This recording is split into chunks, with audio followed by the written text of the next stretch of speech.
Assalamualaikum warahmatullahi wabarakatuh. Saya Vini Indriasari. Pada video kali ini saya akan memberikan tutorial tentang spasial statistik. Materi spasial statistik yang akan kita lakukan pada tutorial ini pertama adalah mengukur distribusi geografis, analisis pola,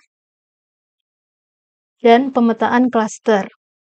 Penjelasan lebih detail tentang analisis ini akan diberikan pada saat tutorial. Dalam tutorial ini saya menggunakan software ArcGIS Desktop versi 10.82. Untuk mengikuti tutorial ini, silahkan Anda mengunduh tutorial data yang telah saya sediakan. Silahkan lihat linknya di deskripsi.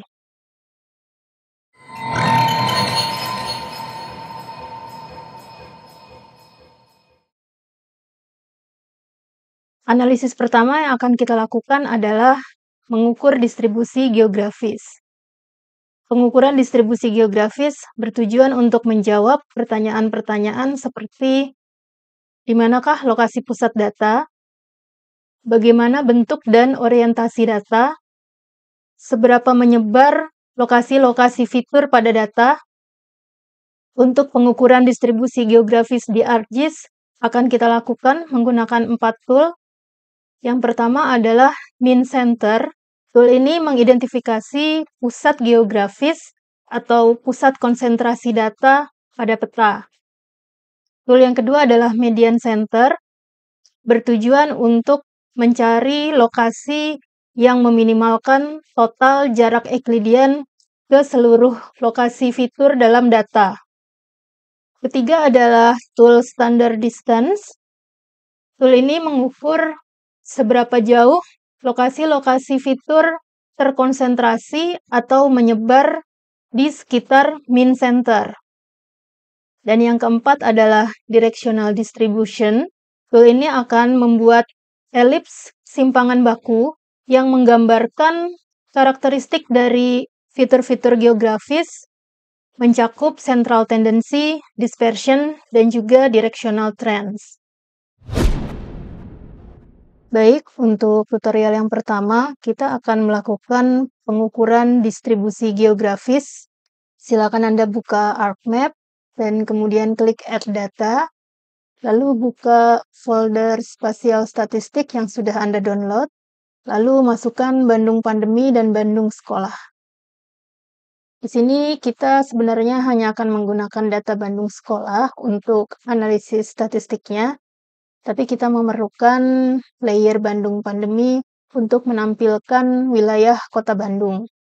Untuk analisis pusat data, pertama kita akan mencari mean center dari sebaran distribusi titik-titik sekolah di Kota Bandung ini, dan kemudian kita akan mencari median center. Buka Arc Toolbox, saya akan letakkan di samping, lalu buka menu Spatial Statistic Tools, buka Measuring Geographic Distribution, dan buka tool Mean Center. Untuk input fitur kelas, pilih Bandung Sekolah. Lalu untuk output fitur kelas, saya akan beri nama Mean Center. Lalu langsung klik OK. Ya, ini adalah Mean Center. Kemudian kita cari median centernya, buka tool median center, pilih input fitur kelas Bandung Sekolah, lalu untuk output fitur kelas saya beri nama median center. Klik OK. Saya zoom to full extent. Nah, perhatikan bahwa sebaran titik-titik sekolah ini mengumpul di area sekitar sini. Tapi ada beberapa sekolah yang lokasinya berada cukup jauh di sebelah timur, ya, sebelah kanan ini. Maka kalau kita lihat yang hijau ini adalah mean center, posisinya lebih ke kanan dibanding median center. Karena lokasi mean center ini terpengaruh oleh lokasi-lokasi pencilan yaitu titik-titik lokasi yang cukup jauh dari pusat data. Karena ada beberapa lokasi yang berada jauh di sebelah timur, maka lokasi min center ini juga tertarik ke arah timur oleh lokasi-lokasi pencilan tersebut. Sedangkan median tetap berada di pusat data, di mana data terkonsentrasi. Lalu misalkan kita ingin mengetahui seberapa jauh sebaran lokasi-lokasi sekolah ini terkonsentrasi atau menyebar di sekitar min center, maka kita bisa menggunakan tool standard distance. Kita buka tool yang ini. Kita masukkan input fitur kelasnya Bandung Sekolah. Lalu untuk outputnya saya beri nama std circle. Save. Untuk circle size-nya kita pilih 1 standard deviation. Lalu kita langsung klik OK. Nah, ini adalah standard distance circle, di mana radius dari circle ini merupakan standard deviation dari sebaran lokasi-lokasi sekolah di sekitar min center. Selain menggunakan standard distance, kita juga bisa menggunakan tool directional distribution. Untuk input fitur kelasnya, pilih Bandung Sekolah. Lalu untuk output fitur kelasnya, saya akan beri nama std ellipse. Save. Dan ellipse size-nya juga 1 standard deviation.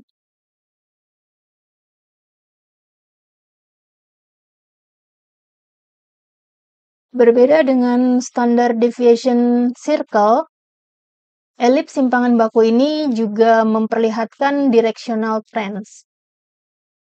Jika bentuk ellipse ini mendekati lingkaran, tandanya lokasi-lokasi sekolah ini tersebar merata ke segala arah. Sementara di sini kita lihat bentuknya tidak bulat, melainkan berbentuk ellipse dan memiliki orientasi tertentu. Ini menunjukkan bahwa sebaran lokasi-lokasi sekolah ini tidak merata ke segala arah. Kalau kita perhatikan, karena ada beberapa sekolah yang terletak jauh di sebelah kanan, di sebelah tenggara, maka orientasi dari ellipse ini juga memiliki kemiringan ke arah tenggara. Jadi orientasi ellipse akan mengarah ke lokasi-lokasi yang jauh. Lokasi yang berada di luar lingkaran ellipse berpotensi menjadi pencilan.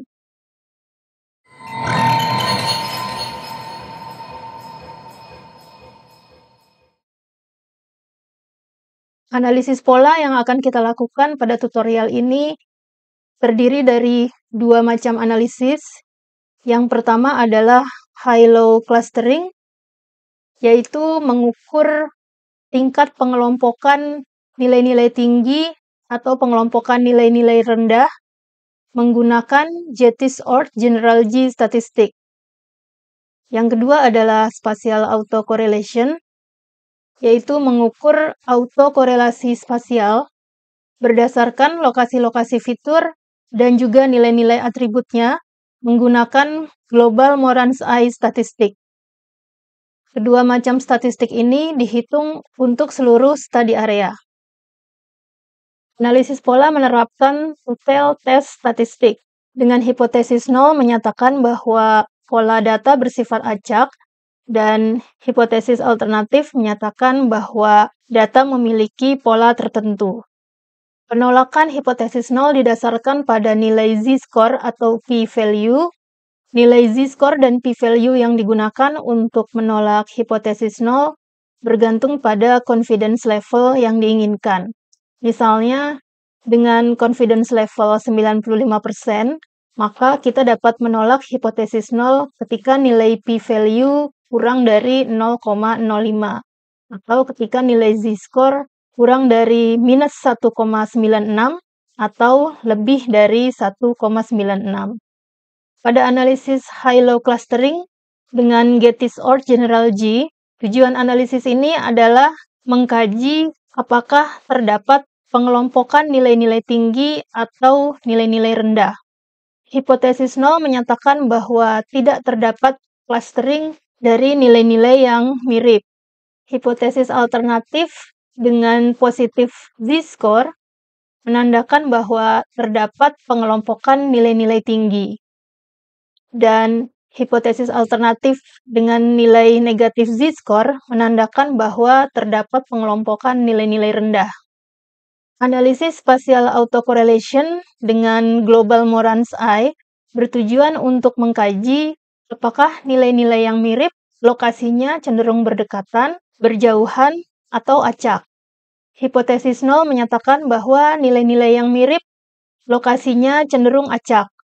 Hipotesis alternatif dengan nilai z-score positif menandakan bahwa nilai-nilai yang mirip cenderung berdekatan. Sedangkan hipotesis alternatif dengan nilai z-score negatif menandakan bahwa nilai-nilai yang mirip cenderung berjauhan. Selanjutnya kita akan melakukan analisis pola sebaran spasial. Silakan Anda buat di dokumen ArcMap yang baru, kemudian masukkan data Bandung Pandemi. Buka tabel atribut Bandung Pandemi. Perhatikan bahwa di sini ada 3 kolom bernama case A, case B, dan case C. Kita misalkan bahwa ini adalah kasus serangan penyakit di Kota Bandung untuk penyakit jenis A, jenis B, dan jenis C. Untuk analisis pola spasial ini, kita hanya akan menggunakan data di case A dan case B. Untuk itu, pertama kita tampilkan layer Bandung ini berdasarkan data case A. Kita buka propertinya, kemudian klik tab simbologi, pilih quantities, lalu pilih value-nya case A, klik apply.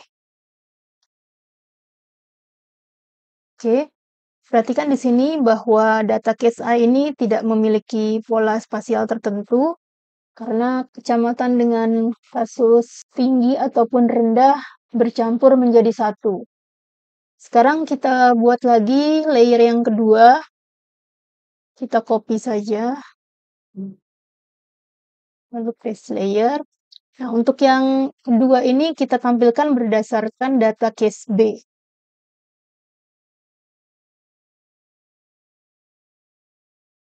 Lalu kita gunakan warna yang berbeda agar lebih mudah mengenalinya. Nah, ini adalah yang case A dan yang merah ini adalah case B. Nah, terlihat di sini sebarannya memiliki pola karena kita lihat bahwa kecamatan dengan kasus nilai yang tinggi ini mengelompok di sebelah utara, kemudian semakin ke selatan ini jumlah kasusnya semakin kecil, dan di sebelah kanan ini terlihat jumlah kasusnya cukup rendah. Sekarang kita akan melakukan analisis pola dengan Getis or General G. Silakan buka tool spatial statistik, kemudian buka analyzing patterns, kemudian buka tool high-low clustering Getis or General G. Untuk input fitur kelas masukkan Bandung Pandemi yang mana saja. Lalu untuk input field-nya kita coba dulu dari yang case A. Kita centang pilihan General Report supaya hasil dari analisis ini juga ditampilkan dalam halaman HTML. Nah, untuk spatial relationship-nya, ini kita pilih yang contiguity edges only.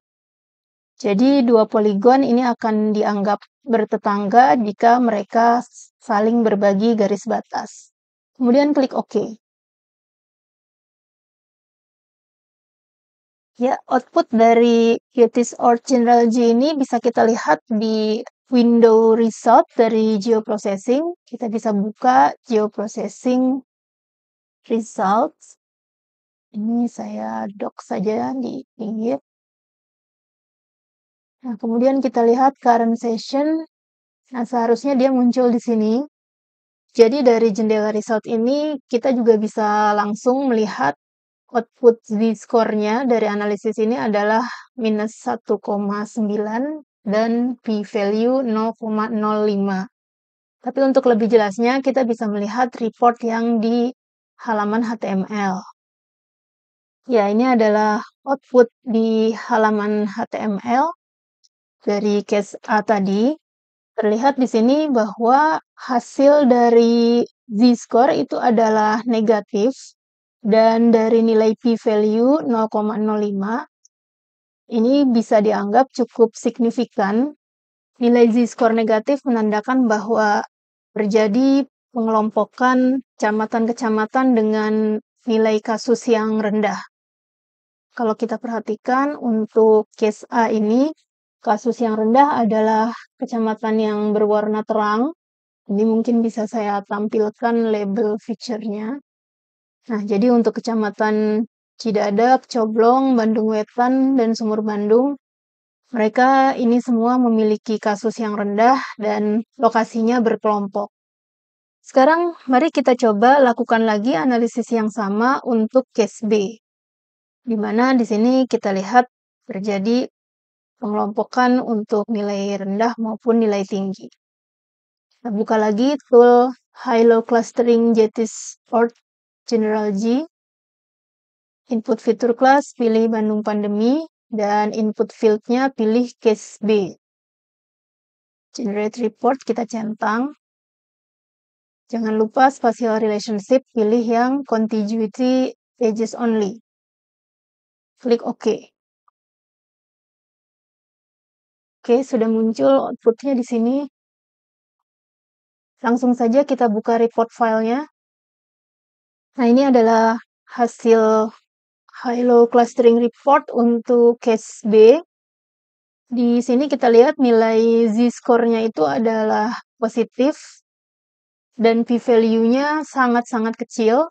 Tandanya ini sangat signifikan untuk pola clustering-nya, dan karena z-score bernilai positif, maka yang memiliki clustering lebih tinggi adalah untuk kecamatan-kecamatan yang memiliki nilai kasus yang tinggi. Di sini kita lihat juga kesimpulan dari ArcGIS bahwa pola untuk case B ini adalah high clusters. Artinya clustering untuk nilai-nilai tinggi.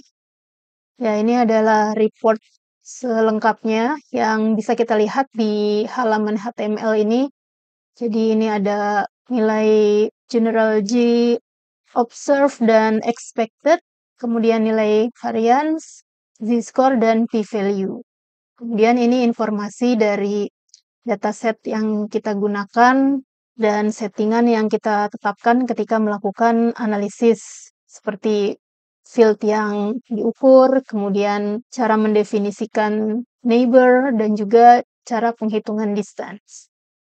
Kembali ke ArcMap, sekarang kita akan melakukan analisis pola sebaran spasial menggunakan Global Moran's Eye. Buka Arc Toolbox, kemudian buka tool Spatial Autocorrelation Moran's Eye. Masukkan input fitur class Bandung Pandemi.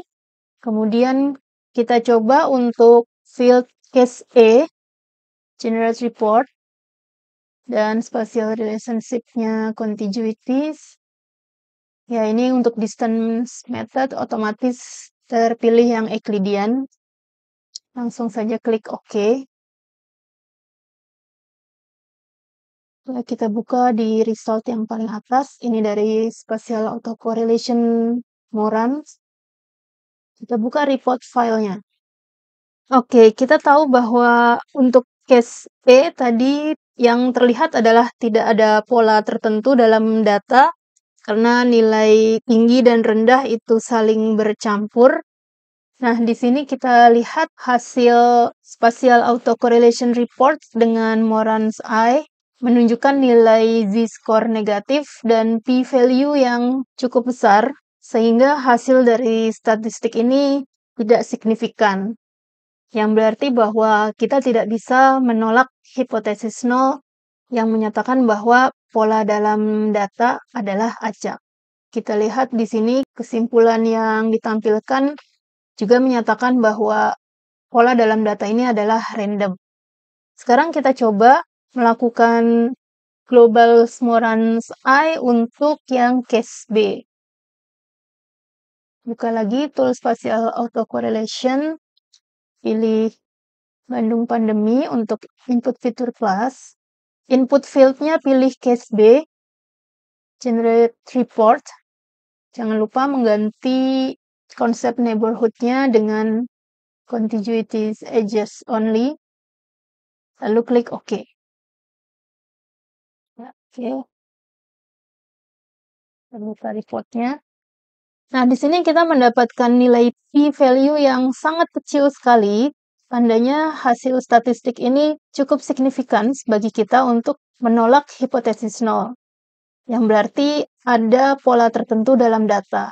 Dan karena z-score bernilai positif, ini menandakan bahwa nilai-nilai yang mirip cenderung berkelompok, dan berdasarkan hasil yang diperlihatkan di sini juga disimpulkan bahwa pola data adalah tercluster. Report dari spatial autocorrelation ini juga menampilkan nilai Morans Index, kemudian expected index, varian, z-score, p-value, dan juga informasi tentang dataset dan settingan analisis yang kita gunakan.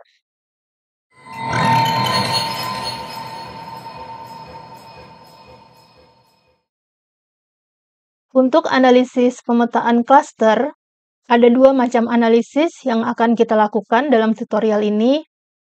Yang pertama adalah hotspot analysis, yaitu untuk setiap fitur kita mengidentifikasi apakah fitur tersebut secara signifikan dapat dianggap sebagai hotspot atau cold spot menggunakan JTIS-OR GI star statistic.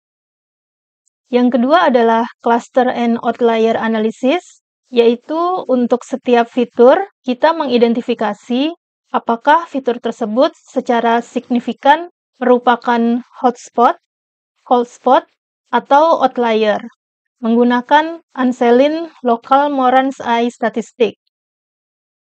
Dua macam statistik ini dihitung untuk setiap region dalam study area. Pada hotspot analysis dengan JTIS-OR GI star statistik, tujuannya adalah mengkaji apakah suatu region merupakan hotspot atau cold spot. Hipotesis nol menyatakan bahwa region tersebut bukanlah merupakan hotspot ataupun cold spot. Hipotesis alternatif dengan nilai z-score positif menandakan bahwa suatu region merupakan hotspot, yaitu region dengan nilai tinggi dikelilingi oleh region-region lain dengan nilai yang tinggi pula. Hipotesis alternatif dengan nilai z-score negatif menandakan bahwa suatu region merupakan cold spot, yaitu region dengan nilai rendah dikelilingi oleh region-region lain dengan nilai rendah pula. Cluster dan outlier analysis dengan Ansselin Local Morans I statistik bertujuan untuk mengkaji apakah suatu region merupakan hotspot, cold spot, atau outlier. Hipotesis nol menyatakan bahwa suatu region tidak signifikan. Hipotesis alternatif dengan z-score positif menandakan bahwa suatu region dikelilingi oleh region-region lain dengan nilai yang mirip. Jadi z-score positif ini bisa saja merupakan hotspot ataupun cold spot. Hipotesis alternatif dengan nilai z-score negatif menandakan bahwa suatu region dikelilingi oleh region-region lain dengan nilai yang berbeda secara signifikan. Dengan kata lain, region ini merupakan outlier. HL berarti region dengan nilai tinggi dikelilingi oleh region-region dengan nilai rendah. Dan LH berarti bahwa region dengan nilai rendah dikelilingi oleh region-region lain dengan nilai tinggi. Selanjutnya kita akan melakukan cluster and outlier analysis. Silahkan Anda buka dokumen ArcMap baru, lalu masukkan kembali data Bandung Pandemi. Lalu kita tampilkan layer Bandung Pandemi ini berdasarkan data kasus dari kolom case C. Kita buka propertinya, kemudian pilih quantities, value-nya pilih case C. Nah, lalu untuk klasifikasinya kita ganti dengan equal interval C, dan ini kita gunakan warnanya hijau.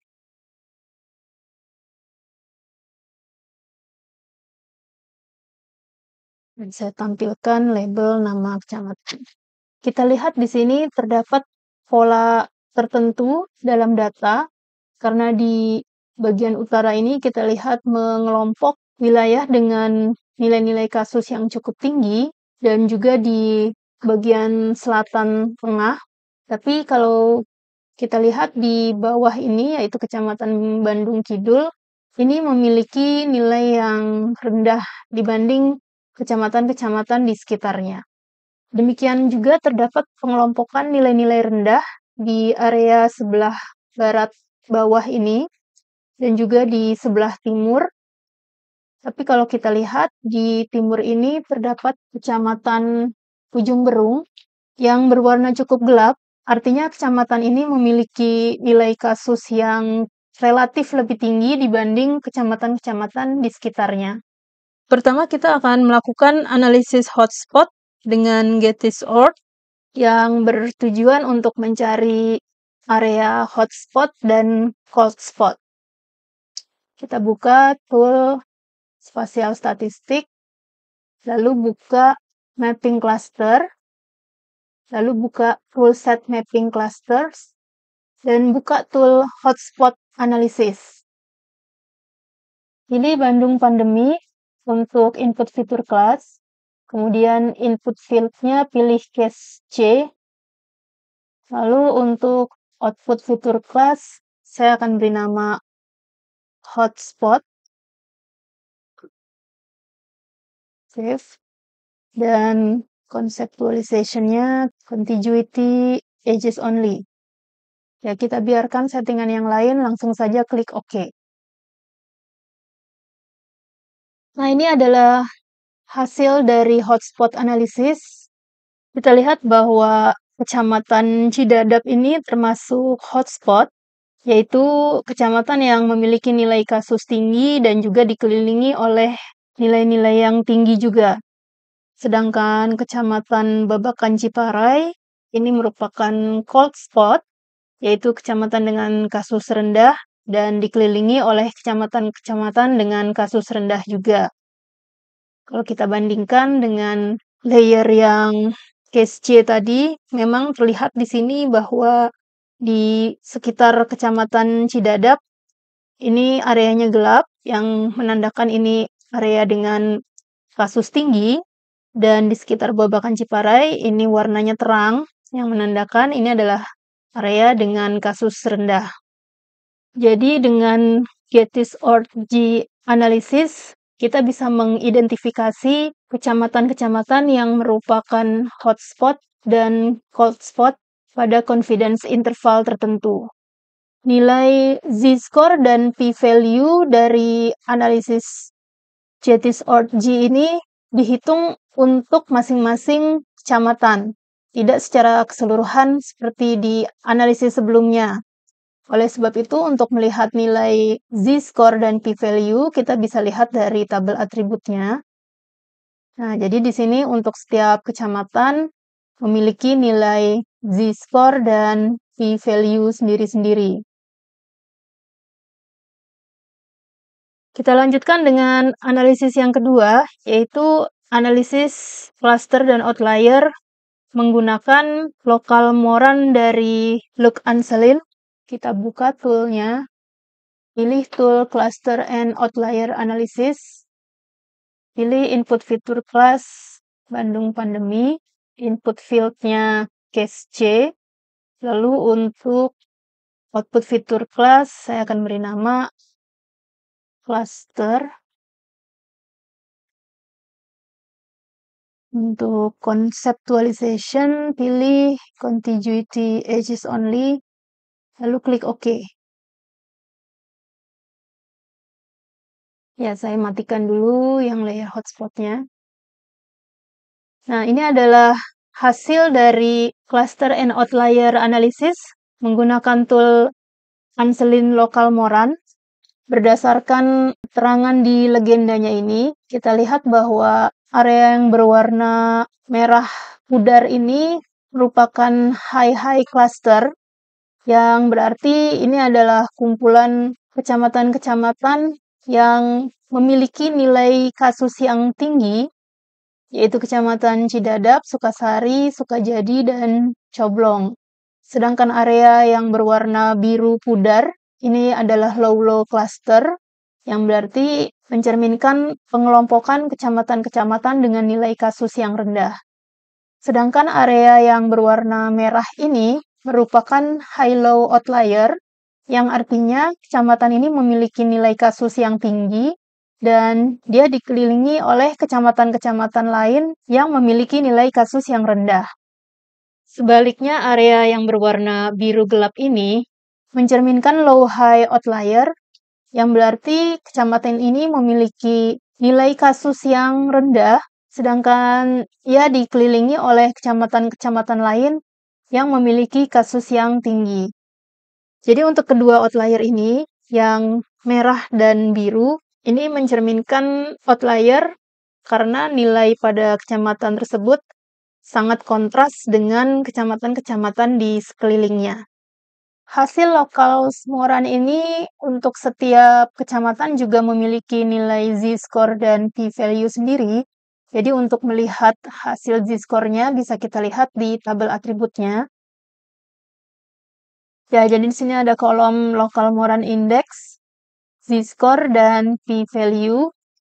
Pada hasil analisis lokal Moran, kita tidak bisa langsung membedakan area hotspot dan cold spot hanya berdasarkan nilai z-score-nya. Karena baik cold spot maupun hotspot sama-sama memiliki nilai z-score positif. Sehingga untuk mengetahui apakah dia merupakan hotspot atau cold spot, kita bisa melihat dari CO type-nya ini. Untuk LL ini berarti low cluster yang sama dengan cold spot. Dan untuk HH ini berarti high cluster yang mencerminkan hotspot. Demikianlah tutorial saya kali ini tentang spasial statistik. Semoga bermanfaat. Terima kasih.